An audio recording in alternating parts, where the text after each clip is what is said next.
Je vous propose peut-être de débuter et si nous avons des retardataires, ils se joindront à nous en cours de route, si vous le voulez bien. Allons-y. Ah, je continue d'accueillir des personnes. Ah oui, oui, oui, absolument. Ok. Ok. Alors, quelques petites consignes avant de débuter pour assurer le bon déroulé des échanges. Donc, vos micros sont coupés par défaut. Je vous remercie de les garder coupés, sachant que dans un second temps, comme vous le savez, nous aurons une petite session de questions-réponses où vous serez libre de demander à nos panélistes ce que vous souhaitez. Pour cela, vous pourrez utiliser le chat et je me ferai le relais auprès de nos intervenants. Ou également, si vous le souhaitez, si vous préférez, vous pourrez lever la main et engager la discussion voilà, quand le moment sera approprié, donc d'ici une petite heure. Voilà, est-ce qu'Abdou, je te donne la parole pour la petite Oui, introduction? merci Déborah et merci à tous d'être présents avec nous ce soir pour ce second webinaire avec notre partenaire OnePoint, qui est le partenaire de lancement du MetaLab à l'ESSEC Business School. Après un premier webinaire qui était autour des, euh, des technologies et notamment de l'IA générative et comment en faire des bons outils à notre service. Aujourd'hui, nous allons, grâce à nos panélistes, découvrir le monde de la créativité et le lien avec l'intelligence artificielle. J'espère que la discussion sera enrichissante, j'en suis certain, mais n'hésitez pas à poser vos questions et je laisse Laurent prendre la main pour l'animation. Merci Abdou, bonsoir à tout le monde, mesdames et messieurs. Nous sommes très très heureux de cette deuxième étape. Il y en aura une troisième avant la fin de l'année civile. Je crois qu'on n'a pas encore fixé la date, Déborah, mais bon, ce n'est pas le point essentiel pour l'instant. Euh, Bienvenue à tout le monde. Il y a autour de la table des personnes dont les métiers sont de travailler sur ce qu'on appelle l'intelligence artificielle. Gontran Pebès de OnePoint, Nicolas Sabouret de l'Université Paris-Saclay, moi-même qui n'y connais rien, mais qui y réfléchis beaucoup, Laurent Bibar à l'ESSEC, prof de sciences de gestion et de philosophie. Et le plus important, je crois, c'est que nous accueillons ce soir Caroline Zeller, créatrice, artiste, donc travaillant avec l'intelligence artificielle. Bonsoir Caroline. Bonsoir Laurent, Et merci beaucoup bienvenue. Merci vraiment beaucoup pour cette de introduction. vous être rejointe à nous et pour le coup de jouer le rôle clé de quelqu'un qui va pouvoir nous dire un petit peu comment évolue votre art, votre travail avec l'IA. Et à cet effet, je remercie beaucoup Mathilde et Alix, deux étudiantes de l'ESSEC, qui ont bien voulu voilà, jouer le jeu d'animer cette soirée en ma compagnie. Hein. Je reste évidemment là et avec beaucoup, beaucoup, beaucoup d'intérêt. Mathilde et Alix, vous allez poser quelques questions. On a décidé qu'on commençait en demandant d'abord à quelqu'un qui, comment dire, qui se coltine le travail tous les jours et qui n'est pas seulement à y réfléchir de loin ou de près, mais en tout cas qui le fait véritablement. Donc, Mathilde Yalix, je crois que vous aviez prévu quelques questions pour Caroline Zeller et je crois que c'est pas mal, avec l'accord de Caroline, hein, qu'on commence par là pour repérer un peu les enjeux des relations entre IA, créativité, telles qu'ils sont vécues concrètement maintenant. Est-ce que on est bien d'accord sur tout ceci? Oui, oui, c'est parfait. Alors, Mathilde et Alix, à vous. Et merci de nous aider pour cette discussion. Ben, merci à vous et donc bonsoir à toutes et tous. Donc oui, on trouvait intéressant de commencer par des questions vraiment axées sur la pratique. Et donc, Caroline, on souhaitait vous demander, vous qui utilisez l'IA dans votre pratique, comment cette pratique a évolué voilà, depuis l'introduction de l'intelligence artificielle. Comment ma pratique a évolué? Oui, c'est Oui, bien. tout à fait. Oui, d'accord, très bien. Bah, merci beaucoup pour l'invitation et j'espère vous apporter des éléments intéressants. Donc, ma pratique, en fait, moi, déjà, j'ai fait une école d'art. Donc, mon médium, c'était la typographie et ensuite la photographie. Donc, j'ai passé 12 ans en Asie et je faisais beaucoup de photographie de rue. Et donc, j'ai évolué, en fait, j'ai un peu changé de médium en découvrant les IA génératives. Donc, ça fait déjà 2 ans que je travaille avec des IA. Et donc, j'ai pu travailler sur déjà plein de médiums différents. Donc, j'étais plus limitée techniquement. Donc, par exemple, donc mes derniers travaux, le premier que j'ai fait, c'était pour la Samaritaine. C'était un travail plutôt illustratif. Ensuite, pour les 25 ans de Google, c'était de la 3D, pour aller rapidement sur les sujets. Et je pourrai en parler un peu plus longuement après. J'ai fait un vinyle, donc pour Jean-Benoît Dunkel, c'était plutôt de l'ordre de la sculpture. Et tout mon travail autour des rêves, c'est plutôt de la photographie. Donc pour moi, ça a été une façon d'explorer plein de médiums qui m'intéressaient et que j'avais pas eu l'occasion de pratiquer avant, parce que j'étais limitée techniquement. Et donc voilà, c'est assez vertigineux pour un créatif, parce qu'en fait, la seule limite, c'est l'imagination. Et ce qui a évolué aussi, c'est que j'ai beaucoup partagé mon processus créatif. Donc moi, je partage mes prompts. Tout ce que je veux, tout ce qui est pour Google, j'ai pu le partager. La Samaritaine, j'ai pas pu parce que ça appartient à, à la Samaritaine, donc ils ont acheté les droits. Le vinyle aussi. Donc j'ai ce souci aussi d'être très transparente par rapport à ce que je mets dans mes prompts et puis le processus. Voilà. Puis il y a beaucoup de choses qui ont changé. Pour moi, tout ce qui est biais, donc je suis beaucoup plus sensible à tout ce qui est biais, pas forcément dans les modèles, mais aussi dans le monde. Donc j'ai tendance à voir le monde assez différemment. Et je crois que quelque chose aussi que je trouve intéressant, c'est que j'ai commencé à analyser tout ce que je vois autour de moi en termes visuels. Donc en fait, c'est un outil qui a modifié un peu ma vision de ce que je vois. Toutes les inspirations, les tableaux que je vois, je les vois en tant qu'influence. Je vois des liens, des connexions donc, entre entre les tableaux. Donc c'est plutôt, c'est un peu, pour ceux qui connaissent, avoir une sorte de describe dans la tête qui me permet voilà, de décrire ces images parce qu'ensuite je les réutilise pour prompter. Donc c'est un outil qui a un peu changé ma vision de la créativité en général. Et de manière très concrète, à quel type d'IA vous faites aujourd'hui appel et quels ont été les chemins et les phases enfin, pour la recherche, pour vous l'approprier? Comment est-ce que vous avez pu vous approprier cet outil? Euh, ouais. Moi j'ai commencé avec des outils de text to image. Donc c'est des outils où on écrit un prompt et ça génère une image. Donc, j'ai commencé avec DALL-E Midjourney, Stable Diffusion, c'était les premiers. Ensuite, je me suis focalisée sur un outil, celui qui me paraissait le plus adapté, le plus intéressant, qui était Midjourney. Après, j'ai évolué sur d'autres outils. Donc, je travaille avec des modèles sur Hugging Face. Et puis après, donc tout ce qui est son, vidéo, donc surtout la vidéo en ce moment, c'est hyper intéressant. Donc Luma, Runway, en son aussi, il y a beaucoup de choses. Et ce qui m'intéresse, c'est les modèles open source sur Hugging Face. Et donc la façon dont j'ai commencé à travailler, donc au début, c'était il y a 2 ans déjà. Donc j'ai l'impression ça fait tellement longtemps. C'était une phase un peu de découverte où en fait il n'y avait pas de manuel comme on a voilà, pour de la photo, pour des médiums traditionnels, on peut s'appuyer sur des ressources existantes. Et là, tout était en formation. Donc je me suis beaucoup formée toute seule en regardant des vidéos YouTube. Donc ça a commencé comme ça. C'était souvent des vidéos d'Indiens, d'ailleurs. C'était ceux qui étaient les plus pointus sur le sujet, avec des interactions avec la communauté aussi, sur Twitter. Donc c'était une époque où les gens partageaient beaucoup leurs prompts. Donc il y avait un rapport assez différent à cet outil-là. Et du coup, je me faisais des fichiers Excel avec des centaines de descripteurs, avec les images à côté, pour essayer de comprendre un peu comment tout ça fonctionne. Donc ça, c'était un peu ma première phase. Et puis après, une phase de reproduction, où là, je voyais des images qui m'intéressaient et j'essayais de les reproduire. Et donc, ce qui m'intéressait, c'était de maîtriser, en fait, mes prompts et d'arriver...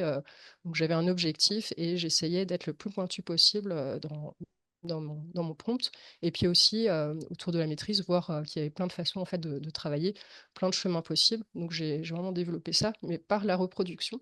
Et puis après, j'ai travaillé sur mes propres projets, donc des commandes, et puis mes travaux personnels. Et donc là, c'était après 6 mois, en fait, j'ai vraiment commencé à maîtriser cet outil. Je peux une question, Déborah? Bien sûr.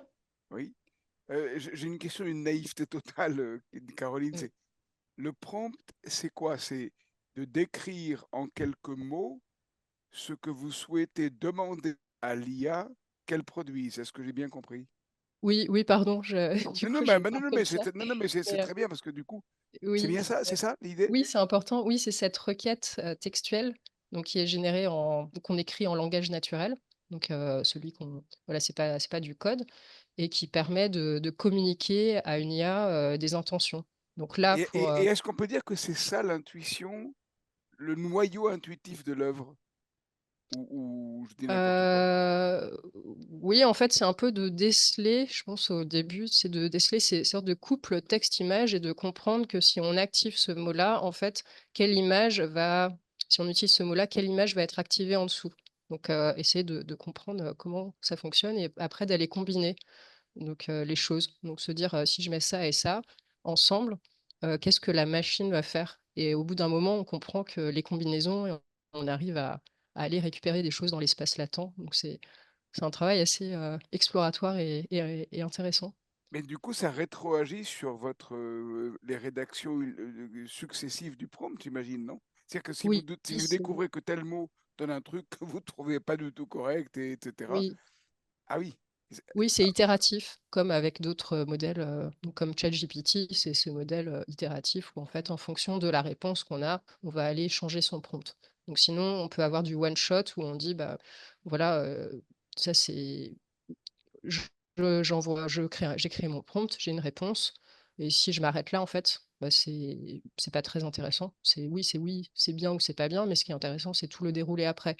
Soit partir, sur cette image et aller dérouler tout un processus autour de ça, soit repartir. Donc il y a c'est des choses qui fonctionnent, bah, sur toutes les IA. Je crois que c'est quelque chose d'assez, bah, ça serait intéressant d'avoir cette discussion d'ailleurs avec les autres, tout à l'heure. Oui, Un oui, oui. processus Et puis itératif, peut-être d'autres artistes. Vous avez parlé de ça un petit peu avec des confrères et consoeurs sur leur rapport à. Heu Pardon. Oui. Oui, pardon. Oui, oui, il y a beaucoup on discute beaucoup parce que c'est vraiment, exploratoire, donc on se demande tous, un peu, et ce qui marche, comment chacun voit les choses et c'est vrai que ouais et puis moi je travaille avec beaucoup d'artistes, et de créatifs, donc je sais qu'on a tous une façon différente de travailler. Il y a des gens qui sont voilà, en fonction de sa culture visuelle. Donc, c'est un peu comme si, voilà, on a un énorme espace donc de milliards d'images. Et là-dedans, il y a une sorte de superposition où en fait, on va activer notre espace à nous, notre espace où on a, voilà, d'une certaine façon, on a entraîné notre œil ou notre cerveau sur des informations. Et c'est ça qu'on va aller interroger. Donc, c'est déjà quelle est la surface, donc quel est notre espace un peu latent personnel. Et ensuite aussi notre façon de travailler, donc il y en a qui sont plutôt dans le contrôle et qui vont, on appelle ça un peu verrouiller des prompts. Donc, bah, moi j'appelle ça comme ça, je fais tout un vocabulaire et donc ils vont, un peu comme un photographe, voilà, qui fait plutôt du portrait, il va vouloir, être très précis dans sa lumière, dans son cadrage. Donc, il y a une façon de d'écrire des prompts comme ça et il y a une autre façon qui est très exploratoire où on peut, laisser des parties ouvertes, carrément créer des choses. Il y a plein de façons de travailler. Il y en a qui travaillent plutôt avec des mots parce qu'ils sont plus littéraires. Il y en a qui travaillent, plutôt avec des images qui vont aller recombiner. Donc c'est plein de techniques différentes. Donc c'est hyper intéressant de voir, en fonction des profils, donc des activités, pré-IA et puis aussi des personnalités, je pense, comment chacun travaille. Merci, merci hein, pour tout le contexte. J'ai- J'en profite puisque j'ai à mon tour une question, coucou Caroline. Vous faites mention et peut-être le parallèle avec la photographie. Alors, c'est une réflexion que je ne m'étais pas faite avant d'écouter l'exposé, là, mais c'est vrai qu'il y a finalement cette caractéristique, c'est un art très technologique, un petit peu à l'instar du photographe qui choisit son boîtier, etc. Du coup, ma question, vous évoquiez Midjourney et puis maintenant le fait d'aller chercher de nouveaux modèles sur Hugging Face.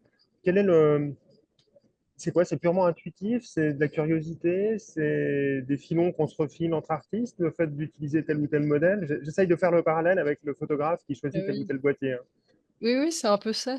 J'imagine qu'il y a, quand la photographie est sortie, bah, quand les débuts de la photographie, il y avait sûrement des personnes qui se retrouvaient à des cafés, qui échangeaient des informations, et voilà, et qu'il devait y avoir toute cette ébullition, voilà, cette ébullition autour de tous ces thèmes-là. Et nous, c'est ce qu'on fait aussi. On partage des outils, on essaie de, voilà, de découvrir aussi, d'être dans l'exploration et pas refaire des choses qu'on a déjà fait ou qui ont déjà été faites. Parce que c'est pas très intéressant. Comme tout est à créer, il y a beaucoup de partage. Donc, je fais partie de plusieurs communautés, on s'échange des informations. Et plus ou moins, il y a des personnes qui, voilà, il y en a qui veulent plutôt garder un peu leur technique, leurs petits secrets. Il y en a d'autres qui sont plutôt dans le partage. Ça dépend, vraiment. C'est... Moi, j'aime bien, je suis curieuse, voilà, donc j'aime bien apprendre. Ok, très clair.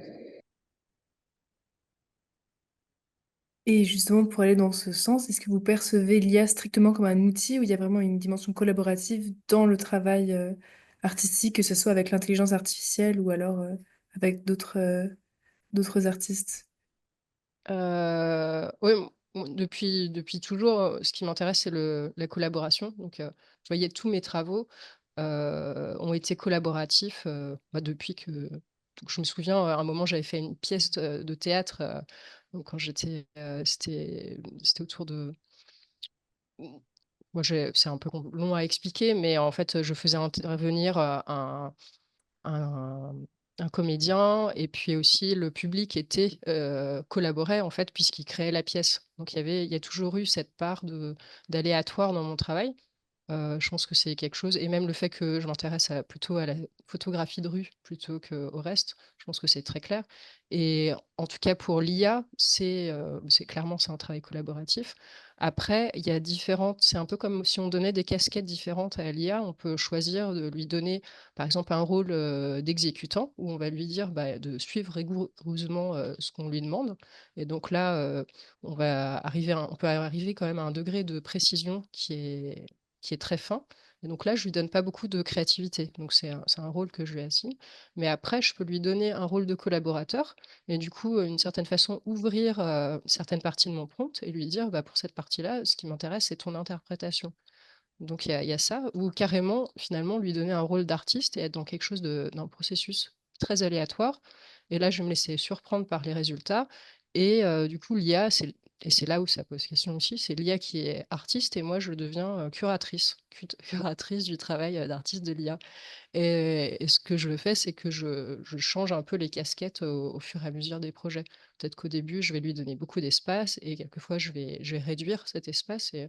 Mais c'est ça qui est très intéressant. Et puis au-delà de ça, c'est un travail avec une IA, mais aussi un travail avec finalement les gens qui ont nourri cette IA. Donc c'est toutes ces influences qu'on va solliciter dans son travail. Donc je dirais que c'est collaboratif de plein de façons différentes. Les gens qui l'ont nourri, Caroline, ce sont les concepteurs? Euh, D'abord, ce sont tous les gens qui ont mis des images sur Internet, donc Ah, qui ont nourri voilà, cet immense dataset.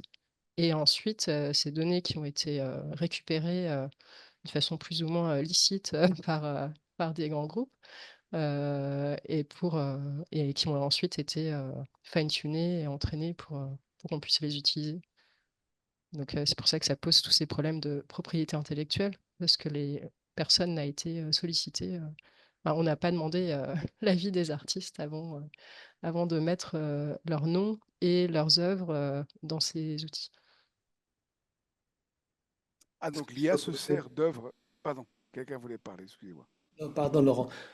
Juste pas, parce que plus qu'on est là-dedans, ma question est très naïve, mais la créativité dans ce processus-là commence où? À quel moment on est dans la maîtrise de l'outil et à quel moment c'est la créativité? C'est la créativité de qui?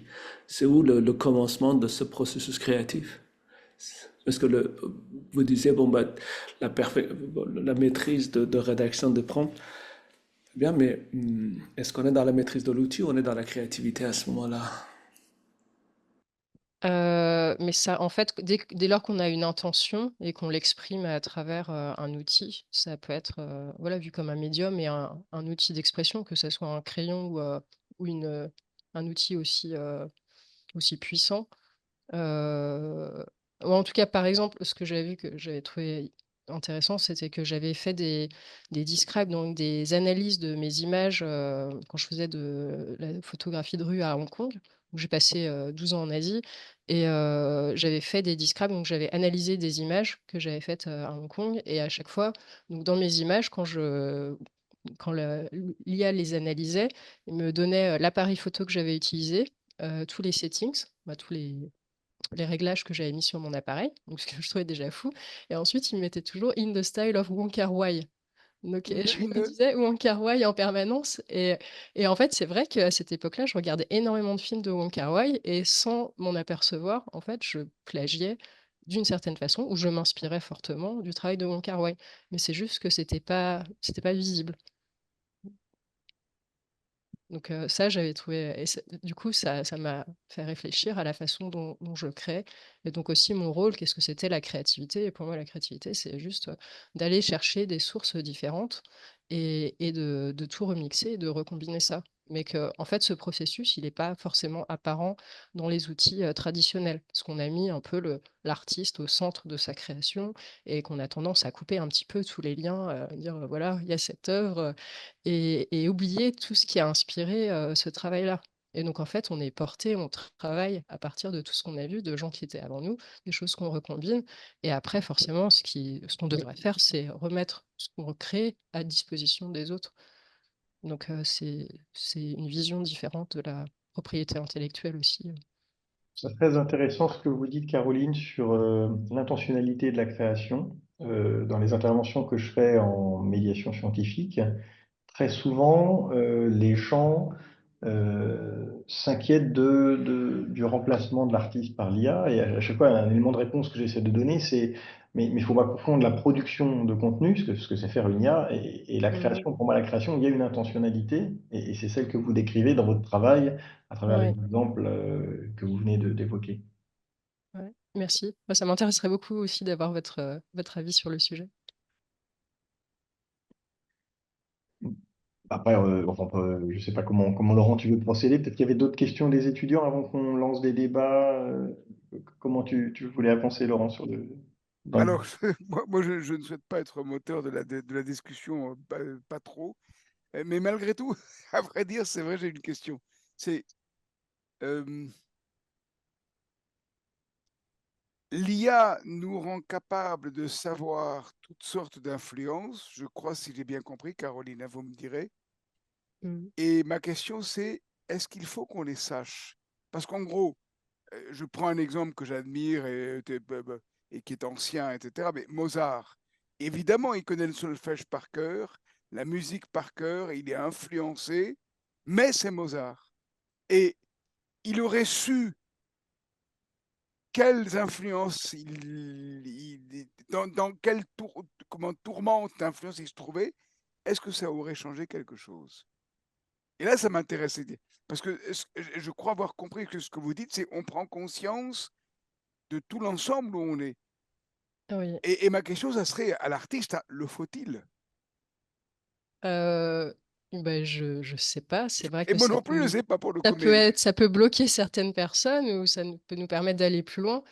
Je pense que ça dépend, mais c'est vrai que être face à tout ça aussi, ça peut avoir l'effet inverse. Donc c'est-à-dire d'inhiber quelqu'un? oui, se Laurent, dire si je puis me permettre, Laurent, c'est Ah ben, Jean-Marie Bézard. ça- Mozart n'a pas conscience d'être Mozart. Mozart, il est ah, mu mais par une je urgence. partage, bah, Il est vas-y, mu par excuse-moi, une vas-y. urgence et par une intentionnalité. Je crois que le maître mot dans l'échange, là, c'est l'intentionnalité de l'artiste. Hein. Cette intentionnalité qui va d'ailleurs euh, changer au fur et à mesure des interactions, mm, des feedbacks. oui, c'est Ça, vrai.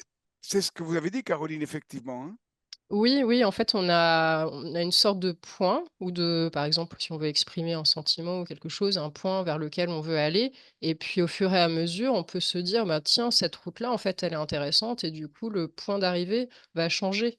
Donc, c'est là où le dialogue est très intéressant. Que ce soit avec une IA ou avec des humains. Oui, oui, oui, c'est vrai, c'est ça qui est intéressant dans les échanges. C'est on commence avec un projet, on ne sait pas forcément où ça va. Et c'est ça qui est passionnant, parce que si on sait déjà où on va aller, bah, en tout cas, Bah moi, oui, je oui, préfère m'arrêter au pas début, du besoin coup, c'est pas la peine. bon. Pour compléter, Caroline, moi j'ai l'impression que beaucoup de gens qui ne connaissent pas bien le fonctionnement de l'IA s'imaginent enfin, voient un peu les outils d'IA générative comme vous l'avez dit au début de votre réponse, comme du one-shot. C'est-à-dire, Mm. je vais lui dire exactement ce qu'il faut et paf, ça va me sortir la réponse parfaite à mes problèmes sur la vie, l'univers et tout le reste. Et en fait, ce que vous racontez dans votre expérience d'artiste, c'est pas du tout ça. C'est des allers-retours et c'est, ah tiens, je me rends compte que quand j'utilise l'outil de telle manière, j'obtiens telle sortie. Et ben, du coup, j'ai envie de produire des sorties de ce type-là. Donc, je vais essayer d'aller dans ce sens-là. Et c'est ça qui est intéressant, je trouve, dans votre démarche. Mm. Bah, merci. Oui. Et qu'est-ce que vous en pensez, vous? Moi, j'ai le droit de poser des questions ou, Ah ben évidemment. on va peut-être pas changer tous les rôles quand même. Enfin, je vais essayer de faire une réponse en tant qu'informaticien avec ma casquette Méfiez-vous, il est dangereux, Nicolas. pas du tout. On commence pas à faire peur au public avec ma casquette de chercheur en informatique, mais je pense qu'effectivement, enfin, pour aller vers la suite de nos échanges, euh, l'utilisation, enfin, disons, la manière dont l'intelligence artificielle fonctionne, qui repose sur le fait d'avoir des heuristiques, donc potentiellement des erreurs, ou en tout cas des différences avec le résultat parfait qu'on s'imagine, fait que la bonne utilisation de l'IA, c'est l'utilisation critique de l'IA. C'est-à-dire que j'utilise ce que me produit la machine et je regarde le résultat pour en faire quelque chose qui m'est utile. Et Mm. du coup, je trouve ça très intéressant de voir que ce qui est vrai dans l'utilisation de l'IA dans des contextes technologiques, comme le mien, des contextes d'ingénieurs, se retrouve aussi et exprimé avec vos mots à vous, que je trouve très intéressant, dans un contexte artistique. Et donc, je pense la même chose, c'est-à-dire que qu'on soit dans un contexte créatif ou dans un contexte d'utilisation de l'IA pour résoudre une tâche d'ingénierie, on a de toute façon un aller-retour à avoir avec le système. Et cette idée que l'IA va nous sortir le bon résultat, il faut complètement, enfin moi je suis convaincu qu'il faut sortir de cette idée-là et que Mm. c'est très important. Mm. Bah, c'est très intéressant. Merci. Mais si je peux me permettre, Nicolas, pour être critique, il faut pour que je puisse être sûr que ce que la machine me dit, ce que l'IA me dit, est critiquable ou pas, ça nécessite une quantité de données où j'ai les mêmes connaissances que je ne pourrais pas avoir toujours. C'est-à-dire, qu'est-ce qui me permet à ce moment-là d'être correctement critique, si je peux m'exprimer ainsi, puisque ça dépasse je sais pas moi, dans un domaine que je ne connais pas, je vais interroger ChatGPT, je vais être critique là-dessus, mais je ne connais rien dans ce domaine-là. Comment je pourrais être critique à ce moment-là? Et je pense que justement l'erreur, c'est de vouloir interroger ChatGPT sur un domaine qu'on ne connaît pas. À la rigueur, si je ne connais pas un domaine, je vais utiliser d'autres outils d'intelligence artificielle, des outils de recherche d'information, dont l'objectif est de me donner des documents qui me donnent la réponse la plus vraie possible à partir des connaissances qu'ils ont. Alors que GPT n'est pas une machine à produire de la vérité, c'est une machine à produire du texte qui est vraisemblable pour un humain, qui ressemble à ce qu'un humain aurait dit, mais qui peut être complètement faux. Enfin, l'exemple que j'aime bien donner et que Laurent connaît déjà, c'est les, Le coup des... les œufs de canard. Hein. Si on demande à GPT, parle-moi des qualités nutritives des œufs de canard, on a des réponses très intéressantes sur des œufs de lapin, pardon. On a des réponses très intéressantes sur les œufs de lapin. Alors, la machine en général dit que les œufs de lapin n'existent pas, mais après, elle développe parce qu'on lui a dit, je veux que tu me donnes des qualités nutritives sur les œufs de lapin. Donc, elle va dire que les œufs de lapin contiennent de la kératine et que c'est super bon pour la santé. Et ça montre que il ne faut pas chercher la vérité avec un outil comme GPT. Il ne faut pas chercher, à l'inverse, de la génération de texte avec un outil de recherche d'information. Et donc cette confusion entre les outils, je pense aussi qu'elle est dommageable. Si je veux essayer de rebondir sur le sujet d'aujourd'hui, qui est plutôt la création artistique, si je veux faire de la peinture, je peux essayer de faire de la peinture avec des crayons, mais ça ne sera pas de la peinture, ce sera des crayons qui essaient de faire de la peinture. Et Ouais. je reprends le fil effectivement par rapport à l'itération que tu évoquais, Nicolas, et qui me semble super intéressante parce que j'ai l'impression que dans un cas, le cas de l'ingénierie que tu évoquais, on est dans une logique finalement d'augmentation de l'ingénieur. J'aime bien revenir à un peu cette caricature avec l'IA qui va le tirer plus loin et quelque part le prolonger, donc le dépasser. Et on espère que toute l'ingénierie amont de cette IA a été faite de telle sorte que cette prolongation soit pas dans la bonne direction, etc. Et je vois dans le dialogue et l'intentionnalité dont on parlait, et le dialogue artistique, un petit peu l'inverse, au sens où c'est l'artiste qui va augmenter l'IA. Alors, je ne dis pas ça par flatterie, hein, Caroline, mais je vois en fait un procédé qui, moi, me fait penser au procédé surréaliste du cadavre exquis. Je veux dire, c'est une sorte de... Je me demande dans quelle mesure GPT n'est pas un cadavre exquis, C'est une excellente évidemment formulation. mais mécanique. Vous savez, il y avait ce fameux sujet du turc mécanique, là, je ne sais plus qui avait introduit ça, le turc mécanique, c'était déjà sur les premières réflexions par rapport à l'IA. Là, on a une sorte de cadavre exquis stochastique, pour le dire comme ça. Et je vois l'artiste comme, mais Caroline le décrivait très bien, arriver à faire surnager des zones qui sont forcément pas mise en lumière directement par l'algorithme lui-même, parce qu'il faut bien quelqu'un qui active ça, qui vienne titiller cette zone du LLM. Enfin, je me figure les choses comme ça de manière très imagée. En fait, je m'aperçois que c'est très visuel la manière dont j'imagine ça. Un petit peu comme on vient exciter une zone cérébrale ou quelque chose comme ça. Là, on va exciter une zone de créativité du LLM, mais sur une base qui est, elle, alors non pas déterministe, mais stochastique, mais du coup assez mécanique.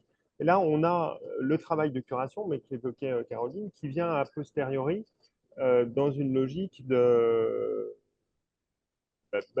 faire le tri finalement. Et, alors moi, je me le formule comme ça, hein, car c'est peut-être très approximatif la manière dont je le dis, mais de guider. Donc on est dans une démarche inverse de la prolongation de l'ingénieur ou de l'augmentation de l'ingénieur le, par le LLM ou le GPT ou ce qu'on veut, ou l'IA de manière générale, mais plutôt dans une IA qui répond à quelques prompts et après un artiste qui va lui, augmenter ce résultat. Oui, c'est un peu comme de la danse en fait. Là, on se laisse guider par l'IA et c'est hyper intéressant. Et puis à un moment, hop, on reprend et on décide d'aller par là. Et puis c'est une sorte de danse assez passionnante.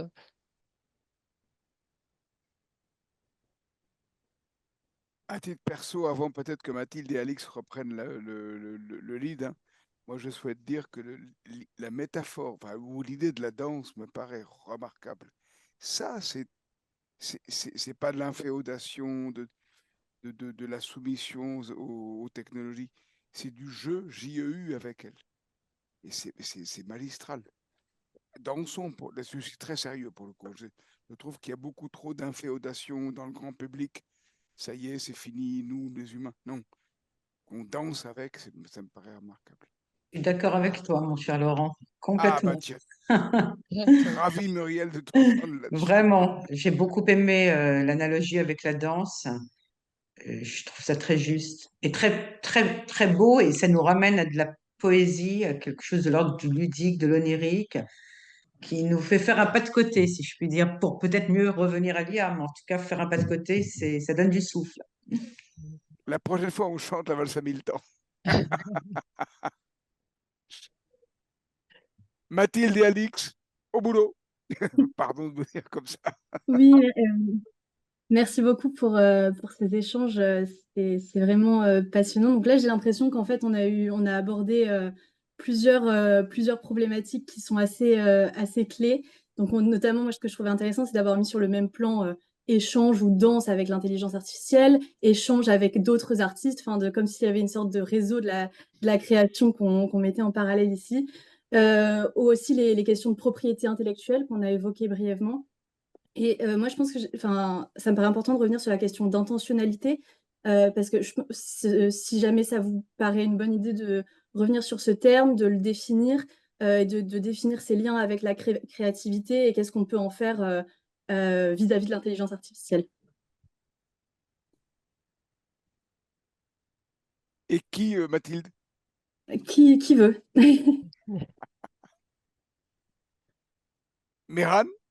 Méran, tu veux y aller?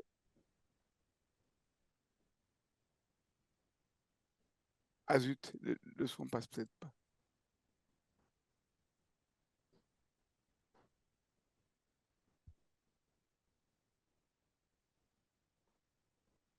Est-ce que Est-ce que moi je suis toujours connecté? Je suis pas sûr. Oui, oui, on t'entend, mais je pensais pas de toi que vient le problème. Si tu veux, je vais lancer pour pas laisser le débat mourir, parce que je trouve que la Super. question est vraiment très, très intéressante. Et je suis pas sûr de pouvoir bien y répondre, mais je vais essayer d'apporter quelques éléments. Euh, je sais pas caractériser l'intentionnalité. Je pense que ça, Laurent saura dire des choses beaucoup plus intéressantes que moi là-dessus. Par contre, ce que je pense, c'est qu'à travers, enfin que dans la relation qu'on a à notre environnement extérieur, euh, cette intentionnalité passe par le ressenti, le corps, les émotions, voilà, dans le cas de la création, l'artiste voit ce qu'il est en train de faire. Dans le cas de l'ingénieur ou du chercheur, l'informaticien voit ce qu'il est en train de programmer. Et donc, non seulement on le voit, on le perçoit avec un de nos sens, mais cela suscite chez nous des réactions, des émotions, des éléments physiologiques qui nous satisfont, qui nous satisfont pas, qui nous satisfont pas, et qui nous amènent à changer de direction. Et donc, je pense que derrière l'intentionnalité, il y a aussi un rapport au corps, un rapport à la manière dont on perçoit l'environnement, avec nos sens et avec nos émotions, qui, moi, me semble important. Voilà, qu'est-ce que ça vous évoque? Mais Laurent, toi, tu as peut-être une définition plus philosophique de ce que c'est que l'intentionnalité. Alors, non, non, et là, je serais prudent sur la philosophie comme discipline, hein. Je trouve très juste ce que tu évoques, c'est tout commence par notre présence au monde. Et notre présence au monde, elle est d'abord réceptive. Elle est proactive parce que on a faim, on a soif, etc. Mais elle est d'abord une réceptivité. Mais une réceptivité conditionnée. J'aime bien renvoyer à ce que les taoïstes disent des humains. Nous sommes toutes et tous un point de vue sur le monde qui n'a jamais existé avant, qui n'existera plus jamais après. Donc on est une manière de regarder, de se rapporter au monde où nous nous trouvons, dans lequel nous tombons en quelque sorte, hein. On n'a rien choisi. Et donc on est dans une condition mais on s'y rapporte en interprétant. Et à partir de quoi? D'abord à partir des sensations, des perceptions, des sentiments qui émergent, et du coup des idées qui viennent, etc. Et l'intentionnalité, c'est cette richesse-là, je crois, qu'on peut formuler comme ça. C'est pas du tout, je ne suis pas du tout dans le vocabulaire de philosophe qui a le plus explicitement travaillé là-dessus, qui est Husserl, mais ce n'est pas l'enjeu. On n'est pas dans un enjeu scolaire ou universitaire, mais on est dans un rapport au monde et on attend quelque chose, on reçoit des choses, on les colore à notre manière, et à partir de là, on peut commencer à échanger. Mais je conçois volontiers que mon vocabulaire soit un peu poétique et un petit peu. Enfin, il n'est pas numérisable ou quantifiable en tant que tel, en quelque sorte.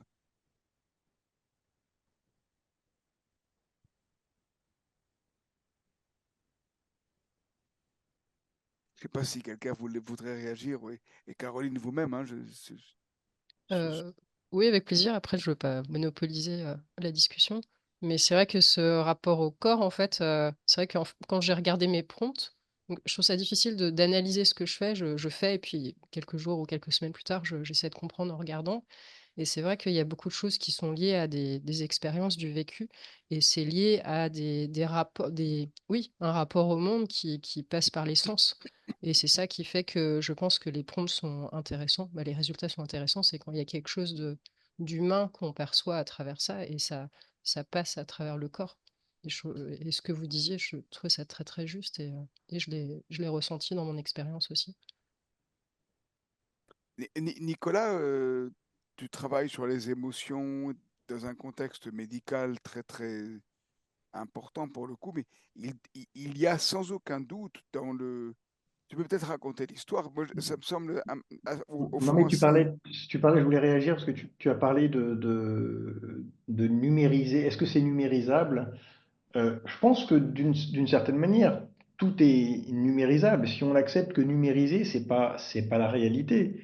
C'est une modélisation dans un système qui est capable de le traiter, puisque les ordinateurs sont des machines de traitement de l'information. Donc, il faut leur donner de l'information en entrée pour qu'elles produisent de l'information en sortie. Et cette information est une modélisation, une représentation du monde, mais ce n'est pas le monde lui-même. Même quand on fait un prompt, hein, le texte que Caroline, par exemple, met en prompt en entrée de son système, qui est transformé ensuite en token pour l'algorithme, n'est pas exactement la pensée que vous avez en tête. C'est une tentative de traduction en mots, donc de traduction sous forme d'une d'une modélisation euh, que vous essayez aussi proche possible de ce que vous avez en tête, mais qui est de toute façon toujours imparfaite. Donc on essaie de modéliser une pensée sous forme de mots. Et moi, je trouve ça très intéressant, cette question de comment les modèles de langage ont réussi à capturer tout un tas de concepts extrêmement complexes grâce au plongement et à faire des espaces latents qui capturent plein d'informations qui sont très très difficiles à formaliser. Et ça a été tout l'échec de l'IA symbolique d'essayer de capturer l'ensemble du réel avec des règles informatiques. Mais il n'empêche que je pense qu'on peut quand même tout essayer de numériser, à condition d'être bien conscient que ce n'est qu'une modélisation. Donc dans mon travail, effectivement, on numérise des émotions, mais ce ne sont pas des émotions.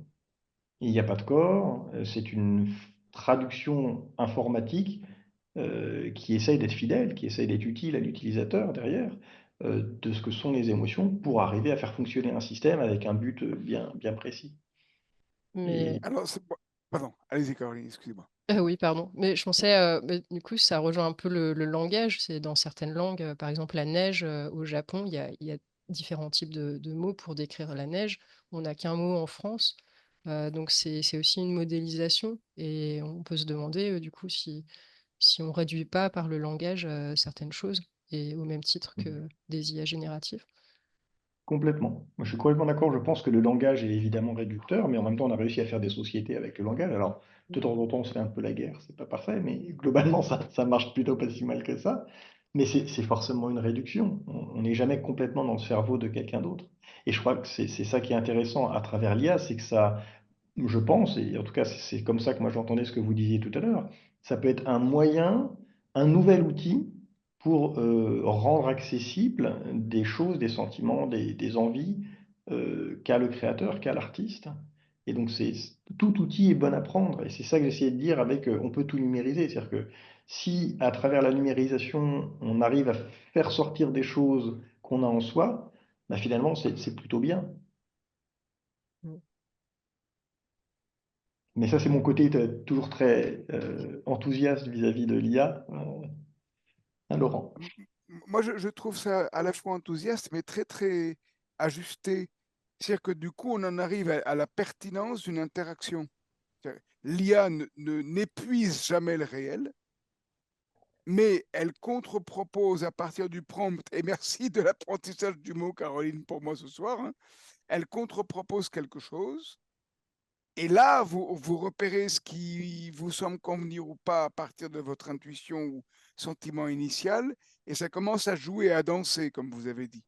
Et savoir qu'on peut jouer avec une technologie parce qu'elle n'épuise pas le réel, alors que dans le grand public, le fantasme véhiculé par beaucoup de gens que ça sert de faire imaginer qu'on épuise le réel, mais voilà, c'est une autre question. Mais on n'épuise pas le réel, mais on le fait jouer.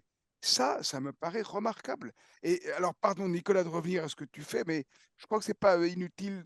Si tu peux raconter un peu le contexte en particulier médical que tu m'as évoqué à une ou deux reprises à Bordeaux. Je Oui, pense on peut commencer on pourra repérer concrètement, je crois plus concrètement ce que tu veux dire. Ça ressemble à la danse, au fond, qu'on vient d'accord. d'évoquer. Alors, je vais Je le trouve. décrire. Et puis, si jamais tu penses que c'est incomplet, tu n'hésites pas à compléter, hein, si jamais ma réponse... Je compléterai ce que Oui, oui, exactement. tu as. Euh, Ah, moi, j'ai un lien Donc, c'est pas un compréhension. travail que je fais moi dans mon équipe, mais il se trouve que l'équipe de recherche dans laquelle je suis participe à un groupe de chercheurs un peu plus large, comme c'est souvent le cas d'ailleurs dans toutes les disciplines de la recherche.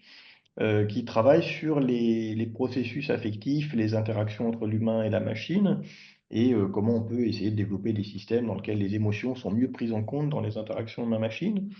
Et il y a des travaux qui ont été faits depuis maintenant 20 ans sur le sujet qui montrent assez clairement deux choses. La première, c'est que les êtres humains, face à un ordinateur, lui attribuent des caractéristiques socio-affectives. Donc, on voit les ordinateurs comme des... Enfin, ça, c'est naturellement, l'être humain personnifie beaucoup. Et donc, on voit aussi, quand on interagit avec un ordinateur, on est vraiment dans une relation socio-affective de notre côté. Et la deuxième chose, c'est qu'on sait que les processus socio-affectifs contribuent à l'engagement dans certaines activités. Et c'est ce qui a conduit un de nos collègues, au départ un médecin en fait, un spécialiste des troubles du sommeil, à l'unité SAMPSI à Bordeaux. Euh, donc, comment ça se passe, hein? Ils ont des gens qui dorment très très mal, enfin, au point d'aller chez le médecin. Donc, c'est des gens qui se réveillent 8 fois par nuit, qui dorment très très mal, et le matin, ils remplissent un petit questionnaire et ils disent, voilà, cette nuit, je me suis réveillé 12 fois, je me suis levé à telle heure, voilà. Je me sens pas bien, je me sens bien, j'ai pris tel médicament, je l'ai pas pris. Et ils envoient ces questionnaires aux infirmiers qui ensuite vérifient les questionnaires, rappellent pas forcément les patients tous les jours, mais font des synthèses. Puis quand ils pensent qu'il y a un besoin, on parle au médecin, rappellent le patient, disent attention, j'ai l'impression qu'il y a ça qui va pas dans le protocole. Et il a eu l'idée, ce médecin, de se dire, mais pourquoi est-ce qu'on ne ferait pas des petits personnages virtuels, animés, capables d'exprimer des émotions, donc du genre de ce que font les gens de cette communauté scientifique dont je viens de parler juste avant, euh, pour aider les gens à remplir le questionnaire. Donc c'est le même questionnaire qu'avant, il n'y a rien qui a changé. Ce qui change, c'est juste qu'au lieu de remplir un papier à la main, on le remplit avec un espèce de chatbot, et ce chatbot, il est affectif. C'est-à-dire qu'il exprime des émotions, de l'empathie, il est présent par ses qualités socio-affectives, qui sont évidemment simulées. On a numérisé un faux semblant d'émotion. Et en faisant ça, il a significativement amélioré la qualité du sommeil de ses patients. Donc, Donc, les vraies émotions des personnes en face, quoi. voilà, donc les gens sont effectivement impliqués différemment dans le protocole de soins, et ça a marché. C'est-à-dire que les gens ont été moins malades. Donc voilà, c'est juste pour donner c'est bien cette histoire parce qu'elle montre que l'utilisation de l'IA dans un contexte socio-affectif aussi peut fonctionner. Et ce que disait Caroline sur la manière dont elle a une relation à l'IA dans sa création avec cette image de danse, moi je trouve fait assez écho aussi à l'importance de prendre en compte cette composante socio-affective dans nos liens avec les technologies. Je pense que c'est vraiment crucial. Et là, si je peux me C'était ça permettre. dont tu voulais que je parle, Laurent, c'est ça? Oui, oui, absolument. Et la raison qui me semble aussi importante, c'est que on a une forme d'équivalence de danse, en effet. C'est-à-dire il y a des gens en interaction. Alors, il y a une du prix provisoire relative, mais en tout cas, ça a un effet extrêmement positif. Les patients sont apaisés, voire thérapeutiquement, ça avance. Nous savons, toi, tu sais, tu nous le dis, bah non, c'est pas l'IA n'éprouve pas d'émotion, mais elle les simule tellement bien que ça joue. Et ça ressemble, je trouve, à ce que Caroline, vous avez décrit par rapport à votre art, quoi. Oui, oui, mais moi, je sais clairement que je m'adresse à une machine. Et donc, c'est là où il faut quand même faire très attention. Oui, mais vous en jouez. Voilà. Oui, je joue avec, mais comme je jouerais d'un instrument de musique. Bah oui, Mais je sais bah que voilà. c'est ouais, peut-être plus comme ça, voilà, que penser que c'est un.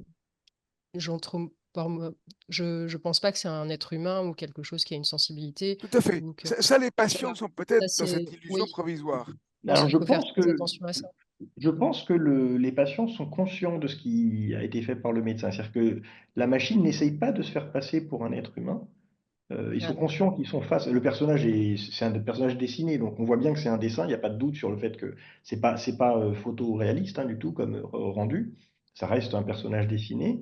Mais comme il y a une espèce de présence, enfin de semblant de présence humaine l'interaction avec le questionnaire, avec le formulaire, et ben en fait, il y a un meilleur engagement des patients dans le soin. Et alors effectivement, c'est une forme de manipulation, j'entends bien ce que vous dites, hein, Caroline, et c'est pour ça qu'il faut être prudent sur quand on fait de la manipulation, je suis d'accord. Il ne faut pas faire tout et n'importe quoi avec l'intelligence artificielle. Oui. Nicolas, si je puis me permettre, moi j'ai l'impression, en vous écoutant, alors je ne pense pas que ce soit de la manipulation, je proposerais bien le concept d'objet transitionnel. Parce que le doudou, c'est pas un humain, mais c'est un objet de projection qui va permettre, qui va permettre à l'être qui en a besoin ou qui s'y réfère de faire des passages. Et moi, je comprends bien que la proposition de votre médecin à Bordeaux, là, elle est pertinente parce qu'elle permet aux personnes de faire l'expérience de changement de position par rapport à leurs troubles. Alors, je crains d'être très convaincu par ce que dit Jean-Marie Bézard. Je suis Ça me très semble très, convaincu très juste, aussi. hein. J'aime bien l'idée du doudou. Ah oui, oui, oui. Mais du coup, ça a une fonction. Alors, je sais pas, Caroline, ce que vous en pensez, mais une fonction, c'est comme un contrepoids, comme un rebond. On peut rebondir Oui. sur le truc et aller encore ailleurs, quoi. Et d'une certaine manière, l'IA te rend plus humain à ce moment-là, tu vois?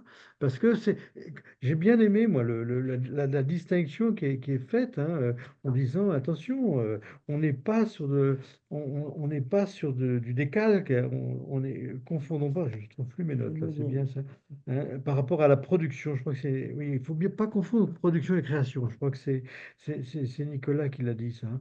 Eh bien, on est en plein dedans. C'est-à-dire que l'IA, là, elle sert d'objet de rebond. Et en plus, qui est soutenue par une personne. Vous diriez ça, Caroline? Oui, moi, ce que je trouve intéressant, c'est les intentions derrière les personnes qui créent ces modèles. Et voilà, c'est ça, je trouve, aussi l'intentionnalité du créateur, du Ouais. producteur de Ouais. ces IA. Parce que, voilà, je pense que c'est une grosse question aujourd'hui, c'est qui est derrière ces IA et pourquoi elles sont créées et quels sont les objectifs. Et ça crée aussi des usages. Et c'est ça bah, qui est en train de créer le futur, de créer toutes nos façons d'interagir avec les machines.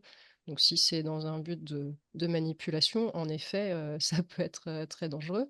Et voilà, donc la question est vraiment qui les utilise, qui les crée et pourquoi. Je pense que c'est la plus grosse question en fait. Donc, on est passé de l'intentionnalité à l'intention de ceux Oui, qui créent. Politique, y compris on a le droit de faire des économico-politique et transitions comme financière. ça. Ah, mais c'est capital. Mais c'est vrai que l'intention, je partage tout à fait ce que vous venez de dire, hein, l'intention de ceux qui font des systèmes d'IA.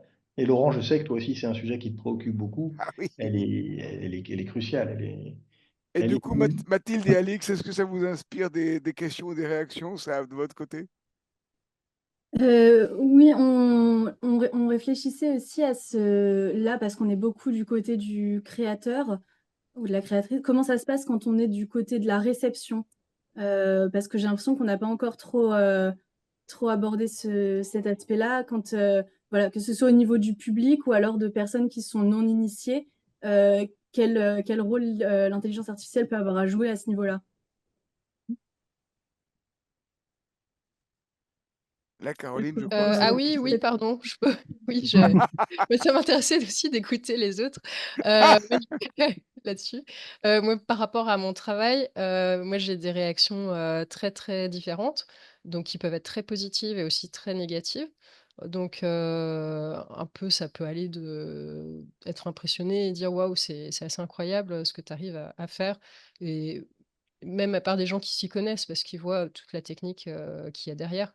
Donc, voilà, ça peut être des choses très positives ou aussi dans les émotions qu'ils ressentent par rapport au travail qu'on fait, mais aussi extrêmement négatives où on va dire, bah, en fait, tu pilles le travail d'autres artistes et c'est pas toi qui as créé.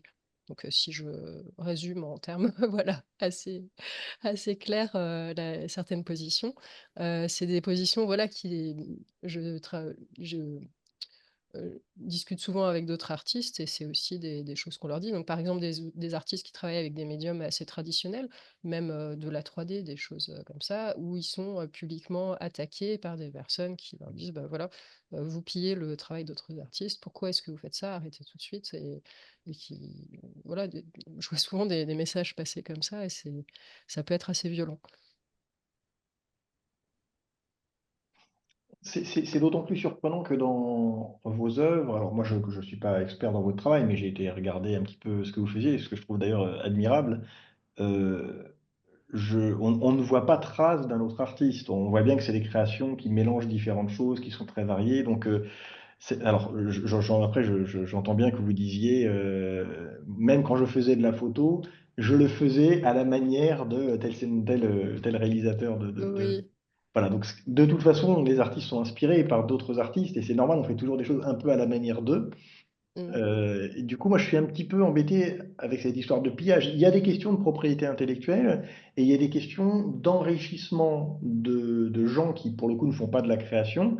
Enfin, pour moi, OpenAI ne fait pas de la création. OpenAI fait un outil extraordinaire, mais ils n'ont pas été eux-mêmes créatifs. Et donc, effectivement, c'est gênant que vous payiez de l'argent à OpenAI pour utiliser un outil qui a été fabriqué à partir de choses qui n'étaient pas bien protégées. Enfin qui aurait dû être protégé, mais qui, en l'occurrence, ne l'était pas pour des raisons purement Mm. techniques, c'est qu'ils ont récupéré les choses sur Internet. Mais c'est les gens qui ont fabriqué l'outil, le problème. Ce ne sont pas les gens qui utilisent l'outil, qui, eux, pour moi, l'utilisent bien dans un processus qui est intégralement créatif. Enfin bref, ça ne répond pas vraiment à la question de la Oui. réception, mais je voulais réagir à ça. Oui, mais c'est vrai qu'il y a différentes façons d'utiliser ces outils et on peut en effet piller le travail d'autres artistes, mais au même titre qu'on le faisait avant, que certains photographes allaient regarder comment voilà, d'autres travaillaient et allaient prendre la même lumière, les mêmes. Donc ça a été fait de tout temps. Aussi, quand on travaille, avant, on découpait des petits catalogues et puis dans les agences, et puis on travaille à partir de ça. Ensuite, ça a été Pinterest. C'est juste que maintenant, c'est très très clair. Voilà, tout ce travail d'inspiration et de remixage. Après, quand on est créatif, on n'a pas envie de recopier. C'est pas intéressant pour un artiste parce que voilà, ça n'a aucune valeur personnelle aussi. Et ensuite, en tout cas, dans mon propre travail, c'était des questions que je me posais pas du tout avant. Et maintenant, systématiquement, je vais regarder chaque travail, chaque image que j'ai créée ou générée en fonction de ce qu'on pense. Voilà. Je vais les interroger avec Google Lens ou avec des outils d'image to text, donc pour voir quelles sont les inspirations. Et après, je vais voir, et c'est comme ça aussi que je découvre plein d'artistes, et pour être sûr à 100% que je m'éloigne suffisamment de l'existant. Donc c'est un travail que je fais en plus aussi de donner mes prompts et d'être très, très transparente vis-à-vis de ma pratique. Ça Ça, demande je trouve ça beaucoup, très beaucoup. intéressant d'utiliser l'IA pour vérifier, enfin pour chercher l'originalité dans ce qu'on est en train de faire. Je trouve ça Mm. très intéressant Mm. aussi. Et, et ça prend beaucoup de temps, ça. C'est c'est- c'est- c'est un gros investissement. Non, pas. Moi, je sais pas, je regarde pas parce que j'aime bien, donc je Ah regarde oui, pas le temps. donc pour Mais vous, c'est plutôt un plaisir. Ah oui, oui, d'accord. oui, ça m'amuse beaucoup. Et j'utilise, oui, 4 IA différentes pour des describes, donc de l'image to text, et puis toujours systématiquement Google Lens pour vérifier qu'il n'y a rien de similaire. Euh, et j'aurais jamais travaillé comme ça avant, même quand ça existait. Google Lens existait, il ne me serait jamais venu à l'idée d'aller regarder si mes images ressemblaient à des images de quelqu'un d'autre. Et avant quoi, Caroline? Avant tout ce qui est IA générative. Donc, Ah, ok. par exemple, j'aurais pas, si je faisais une illustration ou une photo, je l'aurais pas mis dans Google Lens pour voir si elle ressemblait à quelqu'un d'autre, au travail de quelqu'un d'autre. Et c'est pas. Enfin, pardon, non, non. Allez, Mathilde et Alix, allez-y. Moi, j'ai encore continué, mais. Mais et oui, pardon. Et si quelqu'un développe un outil qui permet de voir le degré de proximité en des heures ou voilà, pour avoir une sorte d'outil de vérification voilà, de l'intérêt au moins qui s'écarte suffisamment de l'existence, ça m'intéresserait. Voilà, je sais pas si quelqu'un travaille là-dessus. Alors, il y a des outils de plagiat pour le texte. Pour l'image, Google Lens est une bonne piste, effectivement. Il y a des outils qui essayent de faire ça. Par contre, je pense qu'on n'a pas tout à fait répondu à la question initiale je crois que c'est Mathilde qui l'a posée, qui était comment les gens réceptionnent ce qui est fait avec l'IA. C'est-à-dire que c'est le fait que ce soit fait avec l'IA qui pose question, ou c'est le résultat de ce que l'IA a produit. Enfin, oui, est-ce que c'est ce qu'a produit l'IA qui pose question, parce que c'est des choses impossibles, parce que c'est des choses surprenantes, etc. Ou est-ce que c'est le fait de le faire avec de l'IA qui pose question? Ou est-ce que c'est les deux? Peut-être que c'est les deux. Ouais, Euh, c'est le fait que ça soit fait avec de l'IA qui pose question en général. Quand les gens savent pas, ils trouvent ça génial. Si, et s'ils ont des avis négatifs sur la question, là, c'est assez radical. Et aussi dans la réception, je trouve que ça évolue très très vite. Donc il y a tout un flot d'images en permanence. Et donc il y a aussi une baisse d'intérêt donc, pour toutes ces générations d'images. Je trouve que ça se voit beaucoup. Donc, par exemple, il y a un an, il y avait beaucoup de curiosité. Et là, il y a moins d'intérêt sur certains types de visuels, ceux qui sont assez impressionnants, voilà, mais une augmentation d'intérêt pour des choses qui ont plus justement d'intentionnalité, comme il y a par exemple, il y a Nice Aunties, donc c'est une artiste qui travaille sur la visibilité des aunties, donc c'est des femmes dans la culture asiatique qui sont vraiment le lien dans la société et qui sont invisibilisées. Et donc elle travaille sur toute cette idée. Et je trouve que c'est des artistes en fait qui prennent plus d'ampleur. Donc ce qui répond à quelque chose qui exprime quelque chose de fort, gagne en puissance, mais tout ce qui est image un peu snackable perd. Donc je trouve que aussi dans la réception, c'est aussi une timeline, une chronologie où on sent qu'il y a des choses qui bougent avec le temps. En fait, on est sorti de l'effet waouh. Il y a un effet waouh au début, Ouais, puis ensuite on dépasse l'effet waouh, on va chercher quelque chose d'autre dans la création, en fait. oui, c'est vrai que c'est plus rapide d'exprimer comme ça. Non, non, c'est pas du tout. Mais Ouais, oui, c'est c'est plus quelque chose rapide. qu'on connaît beaucoup, nous. Il y a un phénomène qui est assez surprenant en perception, en interaction de ma machine, mais plus généralement en perception. C'est cette vallée de l'étrange qui fait que quand les choses sont trop ressemblantes avec ce que... En informatique, on a essayé de faire des choses de plus en plus ressemblantes avec l'humain. Et en fait, à un certain moment, ça devient dérangeant, en fait, parce que c'est pas encore suffisamment ressemblant, mais ça l'est déjà trop. Donc il y a un espèce de sentiment de vallée de l'étrange, et cette vallée se déplace avec le temps. Donc comme vous disiez, Caroline, il y a une évolution dans le temps et une chronologie qui fait que ce qu'on attendait, une fois qu'on a dépassé l'effet waouh, bah, on va un cran plus loin et c'est plus la même chose qu'on attend. Et Mm, en particulier avec les outils de création, euh, quand on n'est pas dans une opposition à l'IA, ce n'est pas juste la production qu'on attend, c'est effectivement qu'il y ait quelque chose derrière qui soit fait. mm, Et moi, j'aime bien faire le parallèle avec, alors c'est pas de l'IA, hein, mais quand Wikipédia est sorti, les gens disaient mais c'est horrible, les élèves à l'école, ils vont recopier Wikipédia, ils vont plus réfléchir par eux-mêmes. Et en fait, très vite, bah, les élèves ont appris à réfléchir par eux-mêmes, même avec Wikipédia. Et parce que c'est comme ça, en fait, l'être humain, comme vous dites, s'ennuie sinon. Enfin, ça amuse personne de recopier une page web. Et de même, ça amuse personne de juste recopier le travail de quelqu'un d'autre, en fait. mm. Oui, c'est vrai. Et oui, justement, donc, dans la continuation de cette question, si on se place du point de vue de l'éducation à l'art et à la créativité, est-ce que vous pensez que l'IA a un rôle à jouer dedans, par exemple, Gontran? Oui, la question est quand même au débeauté comme ça, Désolée. un peu ardue, mais euh, moi, enfin, je vais dire des choses sans doute un peu bateau, mais on a là cette nouvelle outil. J'emploie volontairement des mots très génériques, qui va être pour les uns un outil de travail pour aller plus loin, comme je le disais, dans leur quotidien. Pour les autres, un nouveau médium ou une nouvelle manière d'explorer des territoires inconnus, là, du côté de la créativité. Mais l'important finalement parce que c'est comme ça que j'entends votre question, c'est pour les gens des générations futures qui vont s'approprier cet outil, c'est d'en connaître les limites et le potentiel ou les potentialités. Donc il y a certainement une éducation au sens très large à faire de cet outil, qui est un outil quand même pas tout à fait comme les autres. Je pense que c'est ça qui est important à avoir en tête, c'est que, alors moi j'ai beaucoup réfléchi à la comparaison qu'on faisait tout à l'heure avec l'appareil photo.